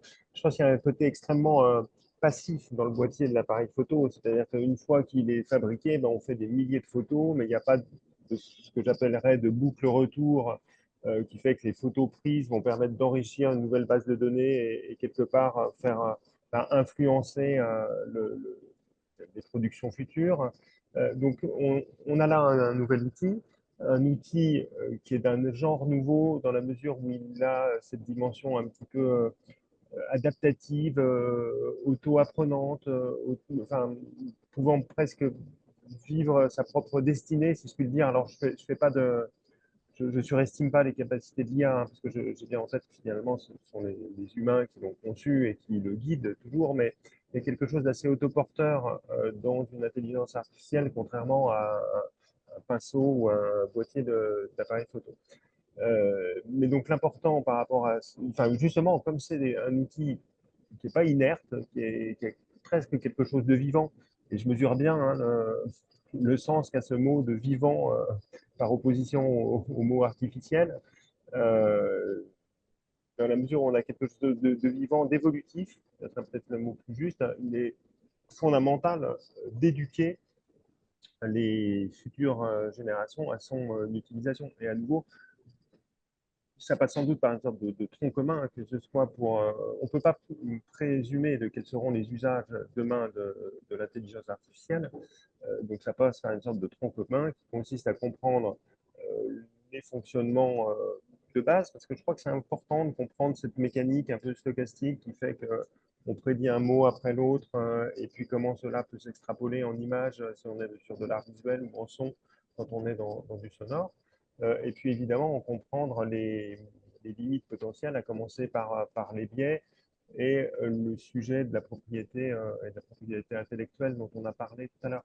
Alors juste une parenthèse d'ailleurs sur ce sujet de propriété intellectuelle, qui me semble, alors j'entends bien qu'ils sont au cœur de beaucoup de considérations, mais alors c'est vrai que sur le sujet artistique, alors j'ai peut-être une vision un peu idyllique de la chose ou un peu éthérée. Euh, je ne pense pas qu'on se préoccupe de la propriété intellectuelle de tout ce qui a été produit à l'époque du compagnonnage. Je sais pas, les vitraux des cathédrales de France ou même les architectures hein, d'ailleurs des monuments pour plusieurs siècles en France. Enfin, le fait d'avoir été bâti, c'est un grand collectif qui a construit ça. Et je reprendrai ce que disait Nicolas par rapport à OpenAI. On peut imaginer que c'est une sorte de grand collectif qui a construit ça. Certains ont apporté leur pierre à l'édifice en apportant des images, Caroline le rappelait, mais tout simplement des textes. Il y a sans doute une vigilance particulière à avoir pour pas qu'il y ait une captation de richesse qui découle de l'outil qui est créé et qui soit finalement une richesse qui est faite que par quelques-uns. OpenAI, si on parle de GPT, mais on pourrait citer d'autres entreprises de l'IA. Mais concernant la création, moi, alors à nouveau, c'est peut-être très naïf hein, comme vision, mais je me dis que c'est un nouvel outil et qu'il n'y a pas il y a pas de raison de limiter des artistes dans leur usage, dans l'usage qu'ils en font, euh, modulo l'éducation préalable dont j'ai parlé Mais précédemment. je crois qu'on est bien dans cet esprit-là, d'après ce que Caroline a décrit, hein, effectivement. Oui, mais Si c'est j'entendais que dangereux, Caroline c'est pas dangereux. avait ses détracteurs par rapport à sa pensée. Oui, oui, oui, Euh, oui, oui. oui, oui, et puis j'ai mes interrogations aussi. C'est donc en prenant encore spécifiquement donc une IA Midjourney, c'est parce que c'est celle que je connais le plus. Donc ça s'appelle, il y a des meetings donc tous les mercredis soirs où le fondateur de Midjourney discute et donc répond à des questions de sa communauté et puis donne des updates et raconte un peu tout ce qui se passe. Et des questions que moi je pose régulièrement, c'est donc qu'est-ce qu'il y a dans le dataset, comment ça marche? Donc là, j'ai jamais aucune réponse, c'est complètement opaque. Voilà. Ensuite, quel est l'impact sur les industries créatives? Donc à chaque fois, donc j'ai quand même posé la question 3 fois et d'autres personnes, donc c'est à chaque fois la réponse est toujours la même. C'est pas un outil à destination des industries créatives, c'est pour un peu tout le monde. Donc nous, on ne se préoccupe pas de ça, alors que clairement, ça a un impact majeur sur les industries créatives, là, très très clairement, vu que moi je travaille avec beaucoup d'agences, donc je suis bien placée pour le savoir. Et ensuite, troisième question, c'est l'impact écologique. que pareil, j'arrête pas de poser la question. Et donc à chaque fois, David nous répond ah oui, c'est des green energy. Donc tout va bien, c'est des green energy. Et un jour, il était un peu fatigué. Il a dit ouais, green energy, il est passé à la suite. Et donc il a expliqué en long, en large et en travers d'autres trucs qui servaient pas à grand-chose en éludant la question. Voilà, je vois qu'il pousse la consommation sur certaines choses aussi. Donc, je pose la question, on me dit c'est to create excitement, donc générer de l'excitation. Et en fait, c'est clairement pour faire tourner les GPU. Donc voilà, il y a quand même des. Moi, j'ai mes propres interrogations par rapport à ces outils que j'utilise parce qu'ils sont pas neutres. Et on peut pas juste, je pense en tant qu'artiste, on peut pas dire bah, j'utilise juste ça, je fais de l'art et m'isole un peu du reste du débat. Donc c'est aussi mes interrogations en ce moment. Voilà. Peut-être qu'il est temps, parce qu'il est déjà 19h15, que Mathilde et Alix, vous repreniez le lead pour passer la parole à la salle. En tout cas, je trouve qu'on traite la. Merci Caroline Azé.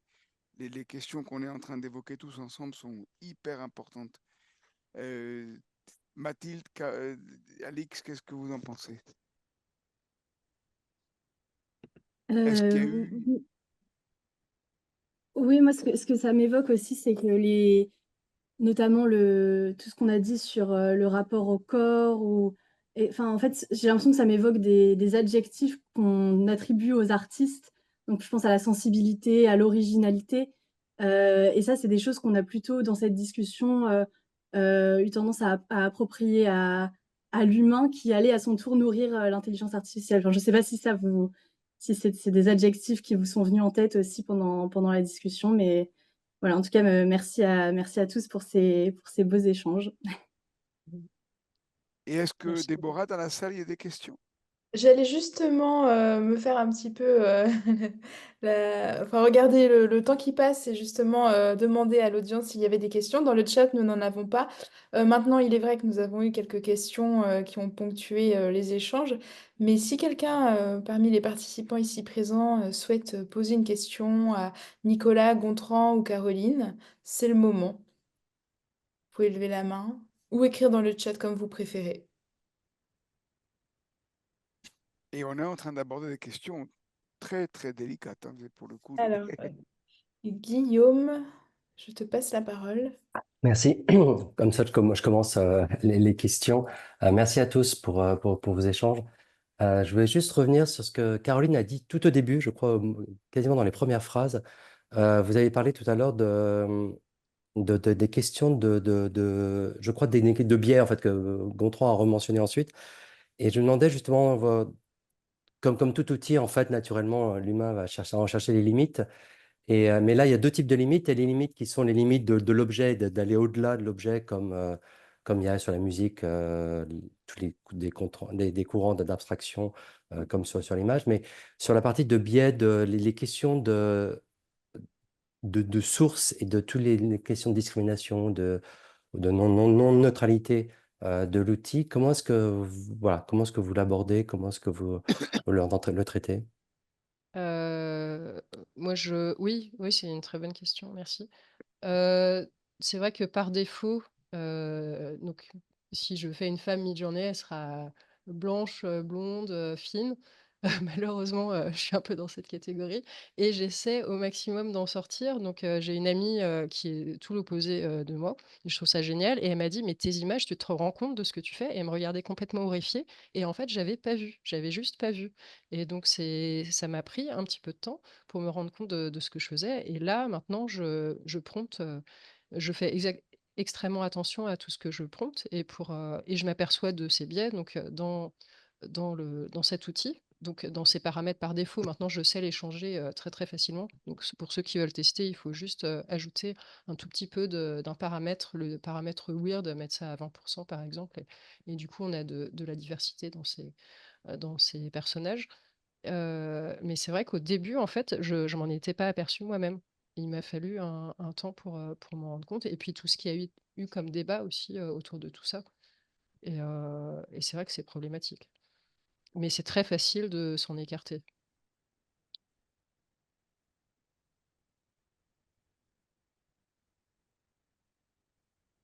Une autre question peut-être? Ou alors si Nicolas ou Gontran veut également Je vois que nous avons une autre question. Euh, Est-ce la production picturale générée par l'IA aurait les mêmes valorisations que l'art abstrait? Donc, est-ce que la production picturale générée par l'IA aurait les mêmes valorisations que l'art abstrait? Question hautement philosophique. C'est pour qui? Moi, je ne sais pas répondre à la question. Là, je crois que c'est une question. Je ne sais pas si elle est philosophique, hein, Déborah, la question, mais en tout cas, je ne suis pas un expert non plus du sujet. Là, Mais juste, c'est peut-être Caroline la mieux placée pour répondre. Oui, encore, mais moi je trouve que ça ressemble plus au surréalisme, en fait. Je dirais que si, ou à l'expressionnisme. Voilà, c'est les deux courants que j'identifierais qui se rapprochent le plus. Mais après, il y a plein de personnes qui l'utilisent de façon différente. Donc, et puis, il y a des gens aussi, et donc là on parle d'un outil en particulier, il y a des gens qui travaillent sur la façon qui ont un discours sur l'IA, donc on peut travailler avec ces outils, on peut aussi avoir un discours sur ces outils. Et donc là, il y a plein d'artistes qui travaillent sur ce sujet et qui étaient là donc avant toute cette vague d'IA générative. Donc je pense que c'est important de reconnaître leur travail. mais juste parce que la valorisation, on peut comprendre la valorisation telle qu'elle est mentionnée ici comme valorisation économique aussi.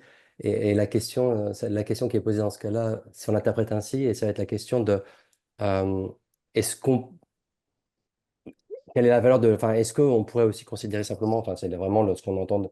On revient plutôt à ce qu'on a entendu il y a un an dans ce cas, au moment de l'apparition de tous ces mécanismes, enfin, tous ces outils, de la partie automatique. Est-ce qu'on peut aussi valoriser sans une sorte de création sans humain?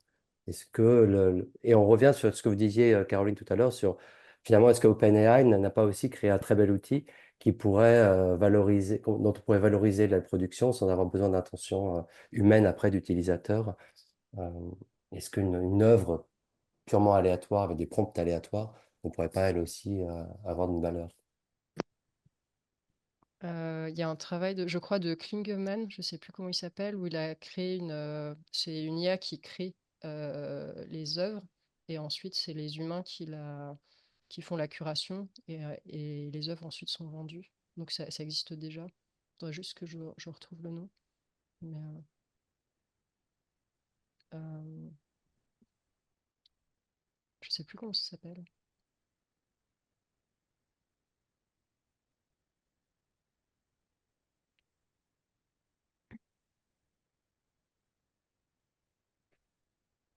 Est-ce que quelqu'un veut rebondir dessus? Ou y aurait-il une autre question à adresser à l'un de nos participants? Oui, bonjour. Bonjour. Oui, donc j'ai une petite question. Donc, je suis espagnole, je suis professeure d'espagnol, donc désolée pour mon accent. Donc, d'abord, j'ai trouvé ces couleurs très intéressantes. Donc, comme je vous ai dit, je suis professeure d'espagnol et j'utilise la IA tous les jours. Donc, je l'utilise pour mes cours et je considère que c'est aussi un travail artistique parce que donner un cours à un groupe des élèves, ça demande aussi de la créativité. C'est pour cela que je me suis jointe à vous. Aussi, ma mère est artiste et donc je connais bien ces métiers. Et donc j'utilise la IA pour mes cours, mais aussi pour améliorer mon français. Donc, j'ai développé des stratégies pour m'améliorer et ça fonctionne bien. Mais je voulais parler de mon utilisation de l'IA pour mes cours. Donc, je l'utilise beaucoup, mais c'est vrai que je me sens encore mal de l'utiliser. Je me sens comme si j'étais en train de voler quelque chose à quelqu'un, même si c'est l'intelligence artificielle. Et donc, je voulais savoir donc si Caroline se sent de la même façon, si une autre personne se sent de la même façon, et quand on arrête de se sentir mal d'utiliser la IA pour des choses créatives. Et donc, je n'utilise pas beaucoup d'IA, c'est vrai que je devrais les utiliser plus. Donc, pour le moment, j'utilise que ChatGPT, donc pour la création de textes, pour des idées et pour aussi des images. Et donc, je fais le même parcours que Caroline. Donc, j'ai jamais pris de one shot. Donc, j'ai mes idées à moi avant de demander à l'IA. Et après, je demande à l'IA et beaucoup de fois, je ne suis pas contente et je lui dis. Donc, donc en vrai, je parle avec lui ou avec elle, je ne sais pas comment il faut l'appeler, comme si c'était un prof qui collaborait avec moi. Et donc, si je ne suis pas d'accord, je parle avec elle ou avec lui. Et donc, c'est à partir de plusieurs prompts que j'obtiens ce que je veux. Et parfois, je n'obtiens ce que je veux et je lui dis, et donc, il me répond qu'elle est vraiment désolée. Et c'est vrai que dans ma réalité, je n'ai pas trouvé encore aucun prof qui, qui, qui, qui a utilisé tous les termes que l'AI utilise avec moi pour m'aider à m'améliorer. Donc, c'est vrai que dans les, je ne sais pas si des autres profs, ou profs d'espagnol, profs de langue, on va dire, je pense que c'est différent. Dans les profs dans donc ma journée de tous les jours, je suis dans plusieurs écoles et les profs de langue ne sont pas très collaborateurs et collaboratrices entre eux. Et donc, vraiment, et donc pour moi, c'est cette prof que je voudrais avoir trouvé et que je n'ai pas jamais trouvé. Donc, mais je ne le dis pas, ce que je vous ai dit aujourd'hui, je ne le dis pas par ailleurs. Parce que je trouve que peut-être tout le monde va me regarder mal ou je ne sais pas. Donc, c'est ça que je voulais partager avec vous. Bah, merci beaucoup. Moi, j'aurais bien envie de réagir sur un point. La première partie, vous avez parlé du sentiment d'imposture, et ça m'a évoqué quelque chose. Donc, j'ai quelqu'un dans ma famille qui est musicien professionnel, qui fait du violoncelle, et il se trouve qu'une autre personne de ma famille avec qui on était ensemble fait de l'accordéon. Et à un moment, en plaisantant, le violoncelliste a dit ah, mais c'est trop facile l'accordéon, on fait 10 instruments en même temps, en fait. Et c'est pour ça d'ailleurs que ça a été fait, hein. L'orgue, le piano, l'accordéon, enfin tous ces instruments permettent de produire plus de notes par portée, enfin je veux dire, par moment de la portée, que les instruments à cordes, par exemple, ou les instruments à vent. Et je trouvais que alors c'était une plaisanterie, mais je trouve que c'est assez amusant parce que est-ce que vraiment un accordéoniste se sent imposteur par rapport à un violoniste? Je crois pas, je pense pas. Et en fait, l'IA nous donne un sentiment d'imposture aujourd'hui parce que c'est nouveau et parce qu'on ne comprend pas vraiment comment ça fonctionne. Et je pense que quand on comprend mieux, et c'est pour ça que j'étais très sensible à l'idée de l'éducation qui était évoquée juste avant par Gontran, hein. Je pense que c'est très important effectivement qu'il y ait une espèce de connaissance générale de comment ça fonctionne pour justement sortir de ce sentiment d'imposture. Moi, quand j'utilise l'IA générative pour programmer, dans mon métier de programmeur, je me sens pas du tout imposteur. Au contraire, je me dis, bah, évidemment, c'est normal, c'est un outil pratique, et je pense un accordéoniste ne se sent pas imposteur vis-à-vis d'un violoniste. Et je pense que dans quelques années, les profs de langue ne se sentiront pas imposteurs quand ils utiliseront des outils de traduction autommatique. J'ai une collègue professeure de langue dans mon école. Euh, donc moi, j'enseigne dans une autre école au sud de Paris. Et j'ai une collègue professeure de langue qui me dit, mais tu sais, quand tu as un texte à traduire, t'embêtes pas. Elle est professeure de langue, hein. Elle me dit, tu le passes sur DeepL et puis après, tu mets un coup de Grammarly et tu regardes le résultat. Elle me dit pas de pas travailler. Elle me dit, après, tu regardes le résultat. Donc, ça enlève pas mon travail. Mais c'est vrai que ça va beaucoup plus vite que de vouloir faire la traduction soi-même, surtout dans une langue qu'on maîtrise pas très bien. Merci, merci beaucoup. J'ajouterais juste peut-être par rapport à l'imposture une vision peut-être un peu différente, Nicolas. Enfin, ou une métaphore différente, qui est, on a tous autour de nous des gens qui cuisinent très bien et qui finissent par vous dire, ah mais ça, je le fais pas moi-même, je l'achète. En gros, des personnes qui sont des très bons cuisiniers, qui font 90 ou 95% des repas qu'ils vous préparent, qui sont super bons, et il y a une petite touche qu'ils vont chercher à droite ou à gauche. En fait, j'ai l'impression qu'il y a, pour pas avoir le sentiment d'imposture, il suffit de dire, alors peut-être que c'est pas toujours accepté aujourd'hui de dire, ben moi j'utilise l'IA pour ça, parce que ça va, pour toutes les bonnes raisons que Nicolas a citées précédemment, hein, ça va plus vite, enfin, traduit d'une manière plus standard, etc. Enfin, dans le cas spécifiquement de la traduction. Mais même au-delà, j'ai le sentiment que il faut avoir conscience que c'est quand même une utilisation qui est appelée à se généraliser parce que justement, ça sera une aide, un assistant permanent, je pense, l'IA dans quelques années. Mais sans doute faut-il passer par une étape où on a une sorte de transparence en disant, enfin, moi je sais que dans mes présentations, alors là je m'exprime en tant que consultant, quand j'ai recours à l'IA, je le dis, ça, j'ai utilisé l'IA parce que c'était une base. Et puis évidemment, je mets bien en lumière tout ce que j'ai fait après l'IA parce que c'est là qu'il y a la valeur. Mais je crois que c'est important pour c'est peut-être une sorte je sais pas si c'est un pacte social qu'il faudrait avoir, mais qu'on ait tous la transparence de dire, là j'ai utilisé l'IA et là je n'ai pas utilisé l'IA. Et visiblement, il y a un vrai humain à côté de vous, Violetta. Bien, voilà, c'est un vrai humain, effectivement. Moi, je réagirais volontiers, peut-être pour finir, parce que je vois qu'on est au bout de la rencontre, mais il y a quelque chose qui m'a beaucoup troublé dans le témoignage, c'est que les profs humains ne réagissent pas du tout comme le fait la machine, semble-t-il, d'après ce que j'ai compris, si j'ai bien compris. Et ce qui est désolant, je trouve, c'est que si on finissait, si vous et moi, nous nous résignions et nous acceptions le fait que nous ne sommes pas en dialogue, nous, entre humains, et que nous trouvons... Alors, c'est vrai que c'est plus confortable, une machine, c'est mécanique.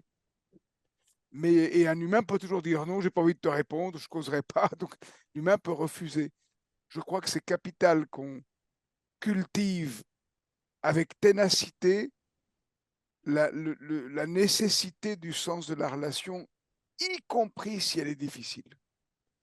Et que l'aspect mécanique des machines ne nous habitue pas trop vite à des interlocuteurs, entre guillemets, qui seraient toujours à disposition. Moi, c'est un des points qui m'a impressionné dans le témoignage.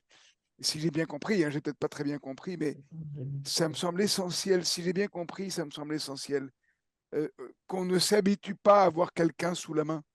Et c'est pas quelqu'un qu'on a sous la main, c'est une IA. C'est pas quelqu'un, c'est une machine. Et qu'on réapprenne que nous, humains, on peut dire non. On peut gripper, on peut avoir d'autres horizons, ne pas comprendre.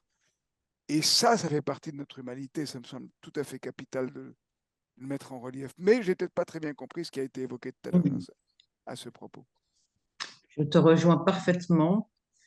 Et au-delà de tout ça, surtout ne pas se laisser aller non plus à une paresse physique et intellectuelle qui nous ferait effectivement perdre notre condition humaine en toute âme et conscience, parce qu'il s'agit bien d'âme et de conscience. En tout cas, on est sur des questions. Ouais.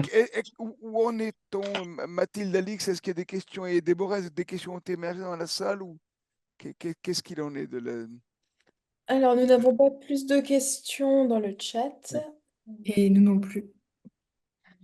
Je pense qu'on peut... Peut-être que, si je puis me permettre, peut-être que la question aussi reboucle sur l'intentionnalité qui est une quête infinie, imparfaite, inévitablement solitaire, parce qu'elle est profondément de notre responsabilité ici et maintenant.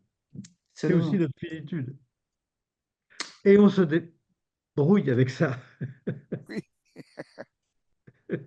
Je voulais rajouter une chose.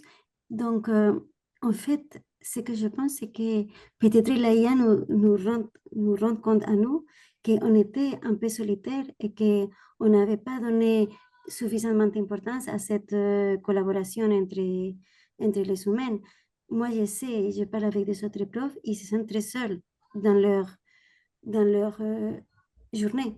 Ils sont seuls. C'est bien ce qui est apparu, tout à fait, on est bien d'accord. Hein. Ils se sentent seuls. Donc, c'est vrai que peut-être l'intelligence artificielle nous montre à quel point on est toute seule, mais on ne voudrait pas être toute seule, mais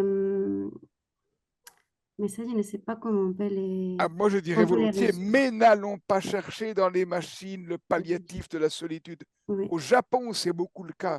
Oui. Partout, on est tous capables de s'isoler parce qu'on ne sait plus faire l'effort de l'interaction. Mais c'est vrai qu'il y a de la solitude. Il ne faut pas se laisser faire. Mais alors, là, je vais juste essayer de Là, on est casser là pour l'idée 3 heures de reçue. plus. Oui, et moi, je dois vous quitter. Et juste réagir sur le Japon, parce qu'on a toujours tendance à s'imaginer qu'il se passe à l'autre bout du monde plein de choses horribles.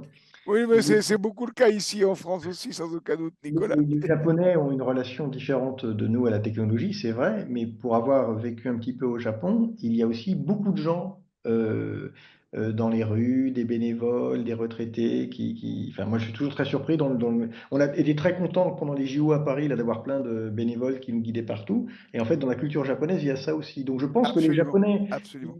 qui sont friands de technologie, de robots et de choses comme ça, savent aussi que la relation à l'humain est très importante et ils vont la Absolument, chercher. absolument. Comment? Donc voilà, je voulais juste Oui, non, dire le que propos n'était pas absolument, j'étais maladroit. Mathilde et Alix, où en êtes-vous? Nous, c'est bon pour nous, tout a été très clair. Merci beaucoup pour ces beaux moments de discussion et de dialogue. Ça a été très éclairant. Merci à vous. Et à tout le monde, Merci je à pense tous. que Merci à tout le Déborah, monde. qu'est-ce que vous en pensez? Merci beaucoup. merci pour l'invitation. Merci. votre a été honoré. Maintenant, c'est vrai qu'il est temps de clôturer. En tout cas, je voudrais personnellement et au nom de l'ESSEC Metalab remercier l'ensemble des panélistes qui ont été présents ce soir, l'ensemble des participants. On peut vous donner rendez-vous si vous le souhaitez pour le 3e webinaire que l'on organisera dans la suite de celui-ci et du précédent qui s'était déroulé en juin. Et dernière chose aussi, je pourrais vous faire parvenir le replay si vous le souhaitez à titre informatif. Voilà, et bah, voilà. Encore une fois, un Et la grand merci. date, on n'a pas la prochaine date encore, je Elle crois. n'a pas encore été fixée. Voilà, fixé. Voilà. Et À Caroline, découvrir. merci Merci. en tout cas par excellence. Merci Merci beaucoup pour beaucoup, votre Déborah. accueil. C'était hyper intéressant. Et merci beaucoup aux modérateurs et puis à tout le monde. Merci pour cette invitation. Merci, Caroline. Merci à tous. Et au revoir. Bonne soirée. Pareil. Merci à tout le monde. Très humainement à tout le monde, bonne soirée. Merci beaucoup. Au revoir. Au revoir. Merci Déborah de tout le boulot.